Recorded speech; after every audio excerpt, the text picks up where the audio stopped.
Bismillahirrahmanirrahim. Assalamualaikum warahmatullahi wabarakatuh. Alhamdulillahirabbil alamin.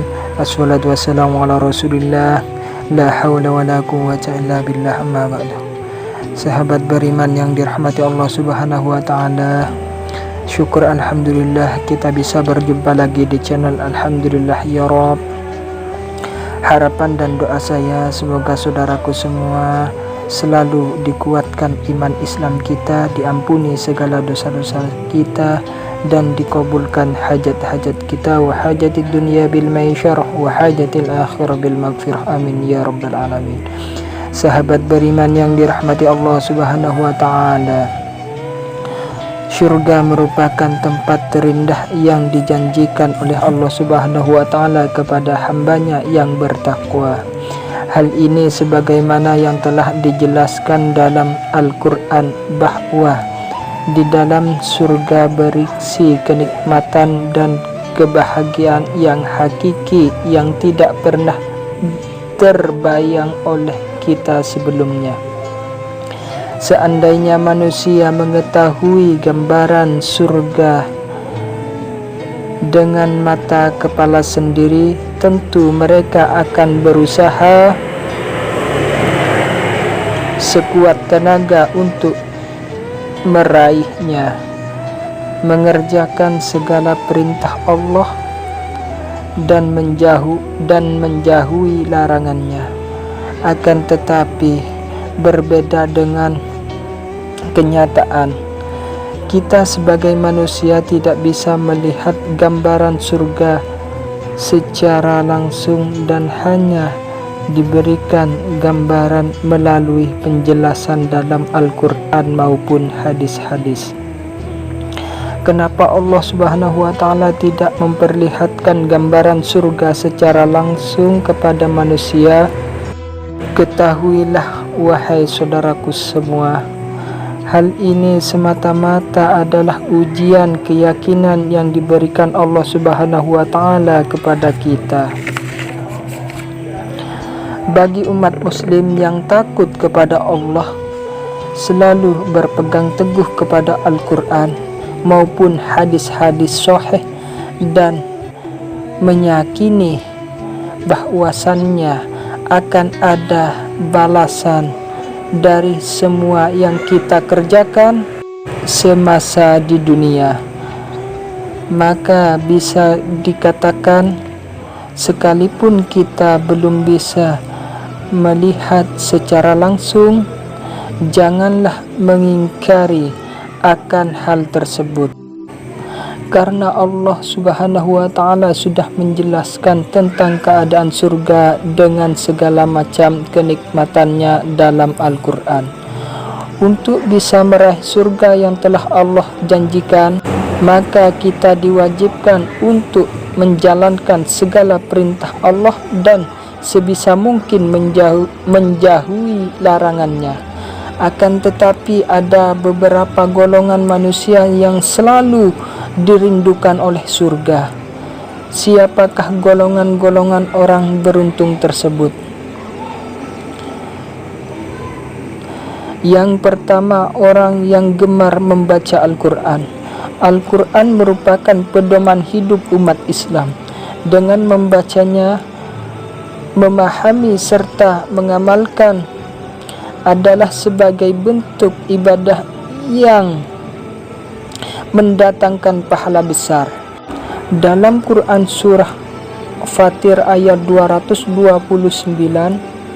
Allah Subhanahu wa taala sudah berfirman, sesungguhnya orang-orang yang selalu membaca kitab Allah dan mendirikan solat dan menafkahkan sebagian dari rezekinya yang kami anugerahkan kepada mereka dengan diam-diam ataupun terang-terangan, mereka itu mengharapkan perniagaan yang tidak akan merugi.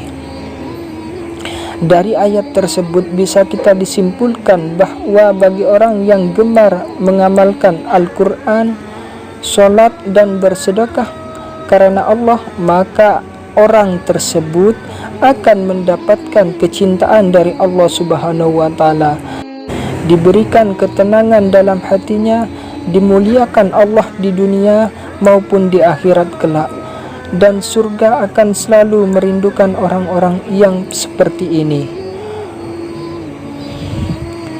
Yang kedua, orang yang mampu menjaga lisannya.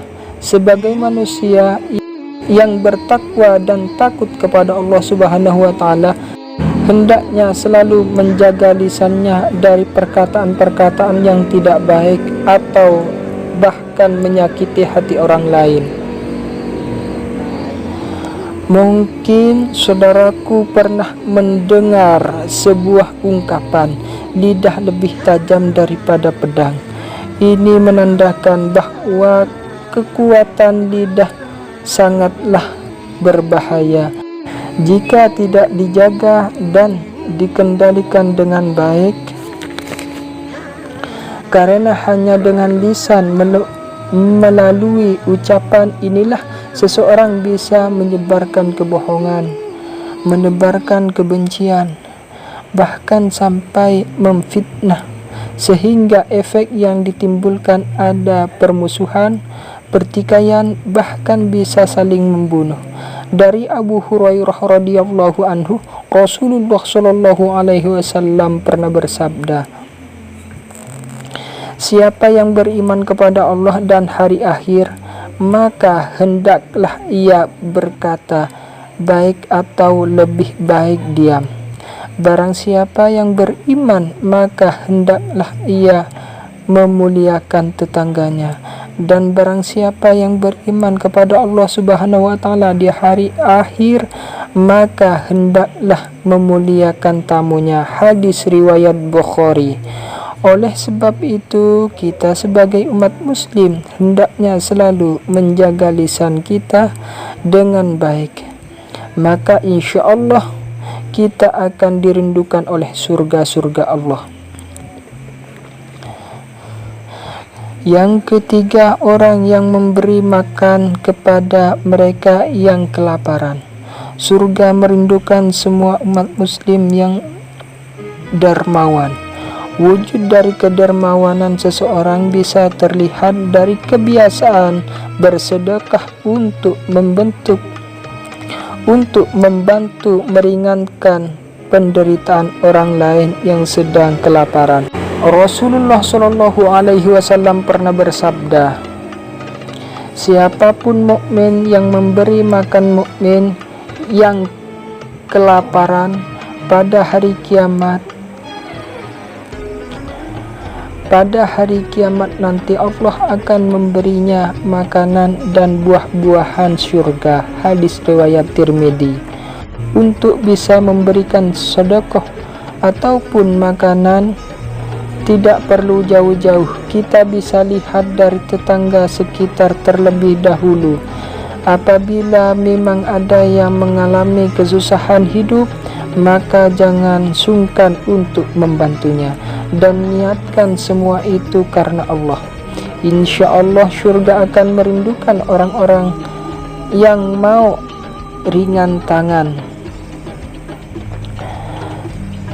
membantu meringankan orang lain. Niatkan semua itu karena Allah. Insya Allah surga akan merindukan orang-orang yang mau ringan tangan, membantu meringankan kesusahan orang lain. Yang keempat, orang yang berpuasa di bulan Ramadan. Di bulan suci Ramadan, Allah Subhanahu wa taala telah menjanjikan kepada hambanya ampunan dan pembebasan dari siksa api neraka, terutama bagi mereka yang ikhlas menjalankan ibadah puasa, menghidupkan malamnya dengan sholat, membaca Al-Quran, dan terus mendekatkan diri kepada Allah Subhanahu wa taala. Rasulullah Shallallahu alaihi wasallam pernah bersabda, siapa yang berpuasa di bulan Ramadan karena iman dan ikhlas, maka akan diampuni dosa-dosanya yang telah lalu. Hadis riwayat Bukhari dan Muslim. Dalam hadis lain juga disebutkan bahwa di surga ada 8 pintu. Di antaranya ada pintu yang dinamakan Ar-Rayyan. Tidak boleh dimasuki kecuali orang-orang yang berpuasa. Hadis riwayat Bukhari. Sahabat beriman yang dirahmati Allah Subhanahu wa taala, sudah sepatutnya bagi kita sebagai umat muslim untuk berlomba-lomba dalam hal kebaikan, keimanan dan ketakwaan kepada Allah Subhanahu wa taala. Semoga kita semua bisa menjadi salah satu hamba Allah yang dirindukan surga. Amin ya rabbal alamin. Semoga video ini bermanfaat. Wabillahi taufiq wal hidayah. Wassalamualaikum warahmatullahi wabarakatuh.